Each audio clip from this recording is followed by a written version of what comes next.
बच्चों, आज हम क्षितिज पाठ्य पुस्तक के काव्य खंड से वाक पढ़ेंगे, जिसे कश्मीरी भाषा की कवयित्री लल दत्त जी ने लिखे हैं। कश्मीरी भाषा की लोकप्रिय संत कवयित्री लल दत्त का जन्म सन 1320 के लगभग कश्मीर स्थित पामपोर के सिंहपुरा गांव में हुआ था। उनके जीवन के बारे में प्रामाणिक जानकारी नहीं मिलती। लल दत्त को लल्लेश्वरी, लला, लल योगेश्वरी, लला रिफा आदि नामों से भी जाना जाता है।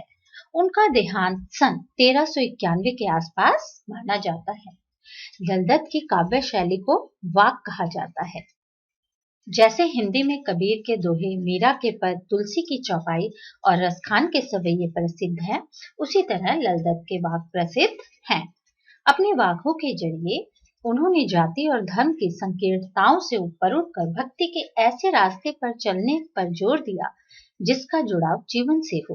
उन्होंने धार्मिक आडंबरों का विरोध किया और प्रेम को सबसे बड़ा मूल्य बताया।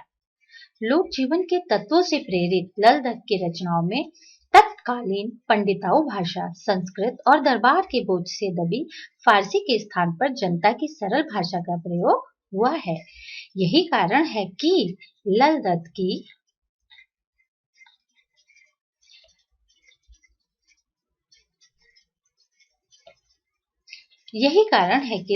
की रचनाएं सैकड़ों सालों से कश्मीरी जनता की स्मृति और वाणी में आज भी जीवित हैं। वह आधुनिक कश्मीरी भाषा का प्रमुख स्तंभ मानी जाती हैं। तो हम पहला वाक्य पढ़ते हैं। रस्सी कच्चे धागे की खींच रही मैं नाव, जाने कब सुन मेरी पुकार, करे देव भव सागर पार। पानी टपके कच्चे सकोरे, व्यर्थ प्रयास हो रहे मेरे, जी में उठती रह हो, घर जाने की चाह है गेरे। प्रस्तुत वाक्य में संत लल दत्त ने कहा है कि प्रभु मिलन की आस में मैं अपने जीवन रूपी नाव को सांसों की डोरी के सहारे आगे खींच रही हूँ, आगे बढ़ा रही हूँ। अर्थात यहाँ शरीर को नाव कहा गया है और सांसों को कच्ची डोरी। जैसा कि हम सभी जानते हैं, हमारी सांसें बहुत ही कच्ची होती हैं। हमें नहीं पता होता कि हमारी सांसें हमारे शरीर का साथ कब तक देंगी।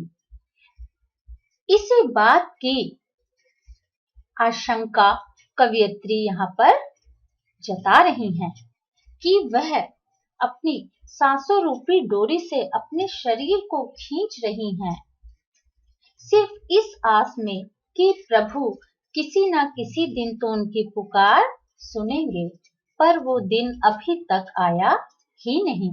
वह आगे कहती हैं, प्रभु ना जाने कब मेरी पुकार सुनेंगे और मुझे इस भवसागर से पार करेंगे। पानी टपके कच्चे सकोरे, सकोरे अर्थात मिट्टी का कटोरा। यदि कच्चे मिट्टी के कटोरे में हम पानी इकट्ठा करेंगे तो कटोरा उस पानी को सहेज कर रखने में सक्षम नहीं होता, पानी नीचे से टपकता रहता है।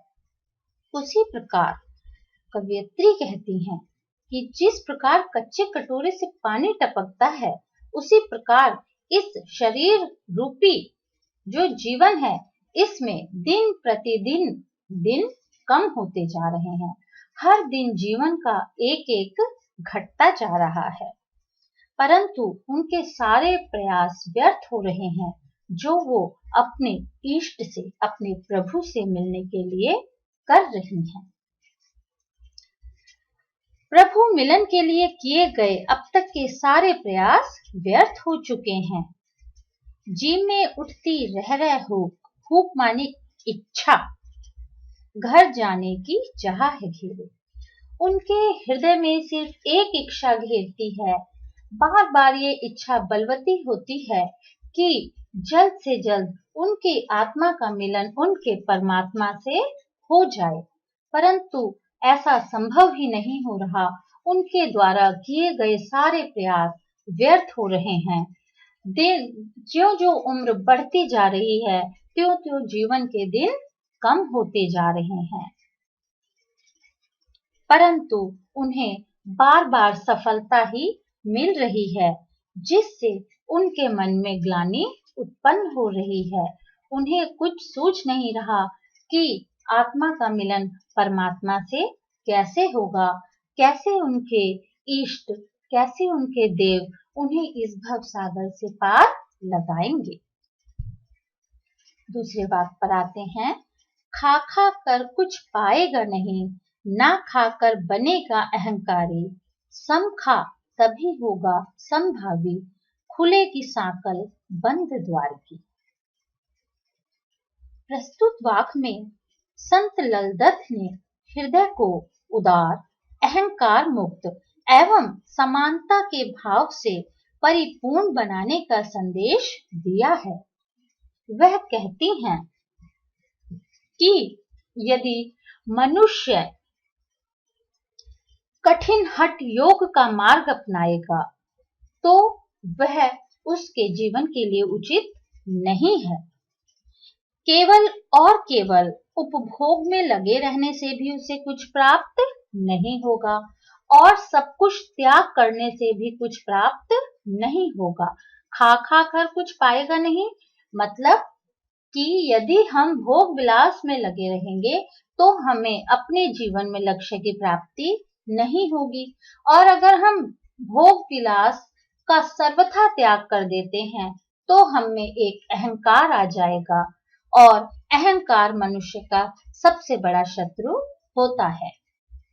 इसीलिए वह कहती हैं कि भोग का सर्वथा त्याग कर दिया जाए तो मन में त्यागी होने का अहंकार पैदा हो जाता है। यह स्थिति और भी भयानक होती है। इसलिए संत ललदत्त ने बीच का रास्ता सुझाते हुए कहा है कि हमें भोग करना चाहिए, किंतु ना के बराबर, और त्याग भी अवश्य करना चाहिए। यानी कि हम गृहस्थ होते हुए भी संत गुणों से परिपूर्ण जीवन जीना चाहिए। तात्पर्य यह है कि हमें त्याग पूर्वक भोग करना चाहिए, अर्थात भोग और त्याग के बीच समानता रखनी चाहिए। इस समानता के कारण हमारे अंदर समभाव उत्पन्न होगा, जिससे हमारे हृदय में उदारता का जन्म होगा। जैसे ही हमारे अंदर उदारता आएगी, हमारे अंदर के सारे स्वार्थ, अहंकार और पाप स्वाहा हो जाएंगे। हमारा हृदय अपने पराई के भेद से ऊपर उठ जाएगा और समस्त विश्व के लिए हमारे हृदय के द्वार खुल जाएंगे। हम समस्त विश्व के कल्याण की बात सोचेंगे, और जब हम विश्व के कल्याण की बात सोचते हैं, उससे बड़ी और कोई बात नहीं होती। अब हम तीसरे वाक्य पर आते हैं। आई सीधी राह से गई न सीधी राह, सुषुम सेतु पर खड़ी थी बीत गया दिन आह, जेब टटोली कौड़ी न पाई, मांझी कूदूं क्या उतराई। इस वाक्य में ललदत्त के मन का पश्चाताप उजागर हुआ है। उन्होंने अपनी आत्मा को परमात्मा से मिलाने के लिए सामान्य भक्ति के मार्ग को ना अपनाकर हठ योग का सहारा लिया, अर्थात भक्ति रूपी सीढ़ी पर ना चढ़कर सुषुम्ना नाड़ी को जागृत कर अपने और प्रभु के बीच हठ योग के द्वार सीधे तौर पर पुल बनाना वह चाहती थी। सुषुम्ना सेतु अर्थात ये एक योग की क्रिया है जो कि बहुत ही कठिन मानी जाती है साधक के लिए। तो ललदत्त जो है संपूर्ण जीवन हठ योग की कठिन क्रियाओं के माध्यम से ही ईश्वर को प्राप्त करना चाहती थी। बीत गया दिन आह, और इन्हीं सब उपायों के कारण उनका संपूर्ण जीवन इसी में चला गया। आज जब वह जीवन की संध्या पर आकर खड़ी हुई तो उन्हें पश्चाताप हो रहा है कि वह आई तो थी इस दुनिया में साधारण सीधे सरल मनुष्य की तरह, पर वह सीधे रास्ते से अपने प्रभु को प्राप्त ना कर सके। हठ योग की कठिन साधना के चक्कर में उन्होंने अपना संपूर्ण जीवन व्यतीत कर दिया। जेब टटोली कौड़ी न पाई, मांझी को दूं क्या उतराई। इसी प्रयास में धीरे धीरे उनकी उम्र बीत गई। जब तक उन्हें अपनी भूल का एहसास हुआ, तब तक उनके जीवन की संध्या हो चुकी थी, अर्थात अब मृत्यु की घड़ी निकट आ चुकी थी। अब कुछ और करने का समय शेष नहीं था। जब उन्होंने अपने जीवन का लेखा जोखा किया, उन्होंने अपने जीवन को पीछे मुड़ के देखा, तो उनकी हालत किसी कंगाल की तरह है। अब तो परमात्मा से मिलने के लिए भव सागर पार करके ही जाना होगा। भव सागर पार कराने के लिए प्रभु जब उससे पार उतराई मांगेंगे, अपना मेहनताना मांगेंगे, तो यहाँ ललदत्त के पास कोई ऐसा पुण्य कर्म नहीं है जो वह अपने इष्ट के आगे समर्पित कर सकें, उन्हें उतराई के रूप में दे सकें। यानी कि आज ललदत्त जी को ऐसा लग रहा है कि उन्होंने अपना संपूर्ण जीवन व्यर्थ कर दिया।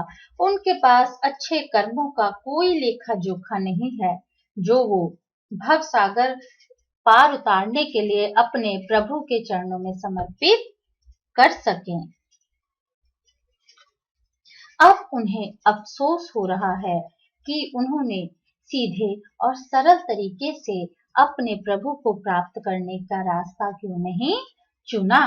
अर्थात कहने का अर्थ ये है बच्चों कि ईश्वर तो हमारे अंदर ही होते हैं, उन्हें बाहर ढूंढने की आवश्यकता नहीं होती। हमारे अच्छे कर्म, दूसरों के लिए कल्याण की भावना ही ईश्वर प्राप्ति का मार्ग है।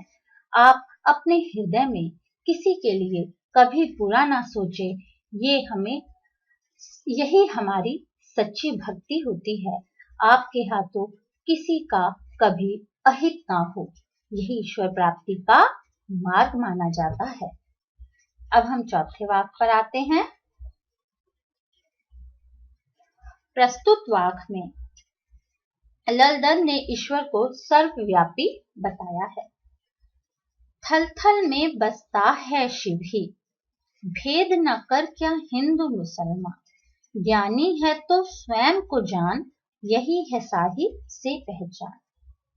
यही भाव हमने कबीर जी के दोहों में भी पढ़ा है कि यहाँ संत ललदत्त कहती हैं, थल थल में बसता है शिव ही। थल मतलब स्थल, धरती।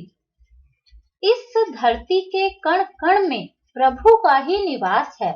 प्रभु किसी एक जगह की धरोहर नहीं है, ना वो किसी मंदिर के मोहताज हैं, ना वो किसी मस्जिद में रहने की इच्छा करते हैं। वह तो सर्वव्यापी है। हिंदू मुसलमान का भेद मनुष्य तुमने बनाया है, ये भेद ना करो। इंसान को इंसान की दृष्टि से ही देखना चाहिए। ललदत्त के अनुसार सृष्टि के कण कण में प्रभु का वास है और हम सबके अंदर है। अतः हमें जाति, धर्म, अमीर, गरीब, ऊंच, नीच या हिंदू मुसलमान जैसे भेदभाव नहीं करने चाहिए। वह कहती हैं कि जिसे आत्मा का ज्ञान हो गया, उसे परमात्मा का ज्ञान स्वतः ही हो जाता है। यानी कि ईश्वर तो हमारे अंदर छुपे हैं, हमें अपनी आत्मा में झांकना है। जिस दिन हमने अपनी आत्मा से साक्षात्कार कर लिया, उस दिन आप अपने ईश्वर से ही मिल लेते हैं। हम अपना संपूर्ण जीवन बिता देते हैं, हम स्वयं को ही नहीं जान पाते हम कौन हैं, क्या हैं, हम इस धरती पर क्यों आए हैं, हम विश्व कल्याण के लिए क्या कर सकते हैं, तो हम भला ईश्वर को कैसे इतनी सरलता से प्राप्त कर सकते हैं। इसी संदर्भ में संत कहती हैं कि ज्ञानी है तो स्वयं को जान। जब अगर आप ज्ञानी हैं, सचमुच आप ज्ञानी हैं, तो खुद को जानने का प्रयास कीजिए। वही है साहिब से पहचान। साहिब अर्थात ईश्वर, वही हमारे ईश्वर हैं। आत्मा का ज्ञान, परमात्मा से मिलन, यही एक साधारण व सरल भक्ति का मार्ग है। यही भाव कबीर जी ने भी व्यक्त किया था। खोजी हो तो तुरते मिली हो पल भर की तलाश में। अगर हम अपने भीतर झांकें तो हमें वही परमात्मा मिल जाएंगे, साक्षात हम परमात्मा के दर्शन कर लेंगे। आत्मा में ही परमात्मा का वास है, अतः स्वयं को जानना ही ईश्वर को जानना है।